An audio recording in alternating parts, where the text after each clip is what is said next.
Alors aujourd'hui, on va se pencher sur l'une des affaires d'espionnage les plus incroyables du XXe siècle, celle de Mordechai Vanunu. C'est une histoire qui mélange secret d'État, dilemme de conscience et des conséquences qui ont vraiment secoué le monde. Et d'où part de cette question, qui a l'air simple comme ça, mais dont la réponse a complètement ébranlé la géopolitique du Moyen-Orient et a coûté à un homme sa liberté. La réponse, eh bien, elle était là, cachée, en plein milieu du désert du Negev. Sous les apparences d'un simple centre de recherche, le site de Dimona abritait en réalité un programme nucléaire militaire secret et à très, très grande échelle. Ok, mais pour bien comprendre à quel point cette révélation était explosive, il faut revenir un peu en arrière. Il faut parler de la position officielle qu'Israël a maintenue pendant des décennies, une sorte de doctrine du silence et du mystère. Après la guerre des 6 jours, Israël a adopté ce qu'on appelle la politique d'ambiguïté nucléaire. Officiellement, Dimona était un centre de recherche, point. Mais en réalité, c'était bien plus que ça. C'était une sorte d'assurance-vie, une force de dissuasion pour garantir la sécurité du pays, sans pour autant déclencher une course à l'armement dans toute la région. Seulement voilà, un secret de cette taille, ça ne tient que par la loyauté de ceux qui sont dans la confidence. Et c'est là, pile à ce moment-là, que notre histoire bascule. Parce qu'un homme au cœur du système, va tout changer. Attention, Vanunu n'était pas un espion à la James Bond. Pas du tout. C'était un technicien, un homme qui, jour après jour, assemblait littéralement les pièces du plus grand secret de son pays. Et ce qu'il voyait, ça le rongeait de l'intérieur. Ça a créé en lui un dilemme moral insoutenable. Et puis, il y a eu ce chiffre. Le chiffre qui a tout fait basculer. Plus de 100 bombes nucléaires. Pour Vanunu, là, on n'était plus dans la dissuasion. C'était devenu une menace pour l'humanité entière. Un secret beaucoup trop lourd à garder. Et ses propres mots, d'ailleurs, le confirment. Il ne cherchait ni l'argent ni la gloire. Non, c'était vraiment un acte de conscience, une décision de sacrifier sa propre liberté au nom de ce qu'il croyait être la vérité. Ce conflit intérieur qui le rongeait, eh bien, il était sur le point d'exploser aux yeux du monde. Vanunu a pris sa décision, il allait agir, et la face cachée du Moyen-Orient allait être révélée au grand jour. Le plan qu'il met en place est d'une simplicité et d'une audace folle. En 1986, il quitte Israël. Mais il n'est pas parti les mains vides. Avec lui, il a des preuves photographiques accablantes. Sa destination ? Londres. Son objectif ? Contacter le Sunday Times, l'un des journaux les plus respectés au monde, et tout, absolument tout, révéler. Et là, c'est crucial de comprendre. Ce n'était pas juste sa parole contre celle d'un État. Les photos qu'il avait, elles étaient irréfutables.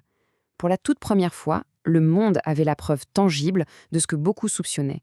L'arsenal nucléaire secret d'Israël était bien réel. Évidemment, une telle trahison ne pouvait pas rester impunie. La réaction d'Israël a été immédiate, foudroyante. Le Mossad, son célèbre service de renseignement, reçoit une mission, et une seule, retrouver Vanunu et le ramener par tous les moyens possibles. Et là, on bascule carrément dans un film d'espionnage. À Londres, une agente du Mossad se faisant passer pour une touriste américaine gagne sa confiance. C'est le grand classique du piège au miel. Elle réussit à l'attirer à Rome et là-bas, il est enlevé, drogué et ramené secrètement en Israël par bateau. Le piège venait de se refermer. De retour sur le sol israélien, Vanunu allait payer le prix fort pour avoir brisé le silence. Un prix qui se compte en décennies d'isolement. C'est quand même l'ironie suprême de cette histoire, non ?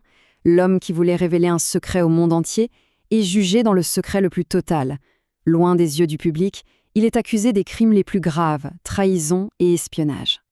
Et la sentence tombe, 18 ans de prison, une peine d'une sévérité extrême, pensée pour envoyer un message très clair à quiconque oserait suivre son exemple. Et ce n'est pas tout. Sur ces 18 années, il en passera 11 ans en isolement total. C'est une condition si extrême que les organisations de défense des droits de l'homme l'ont qualifié de torture psychologique. Il était littéralement réduit au silence, coupé du monde. À sa libération en 2004, le débat sur son acte, loin de s'éteindre, n'a fait que s'intensifier. Alors, Vanunu, héros ou traître ? Son héritage reste encore aujourd'hui l'un des plus controversés de l'histoire moderne. En fait, il y a deux camps qui s'opposent radicalement. D'un côté, on le voit comme un martyr de la liberté d'expression, un homme qui a suivi sa conscience pour le bien de l'humanité. De l'autre, il est vu comme un traître absolu qui a mis en péril la survie même de son pays. Il n'y a pas vraiment de juste milieu. Et le plus fou dans tout ça, le paradoxe ultime peut-être, c'est que malgré la révélation mondiale de Vanunu, La politique officielle d'Israël n'a pas bougé d'un iota. À ce jour, le pays maintient toujours sa fameuse ambiguïté nucléaire. Et pour Vanunu, la fin de sa peine de prison n'a pas signifié la fin de sa punition. Même après sa libération, il n'est pas vraiment libre. Il vit dans une sorte de prison à ciel ouvert, avec interdiction de quitter Israël ou de parler aux médias étrangers. Pour lui, les conséquences de son acte sont à vie. Cette phrase capture vraiment l'essence de toute l'affaire Vanunu.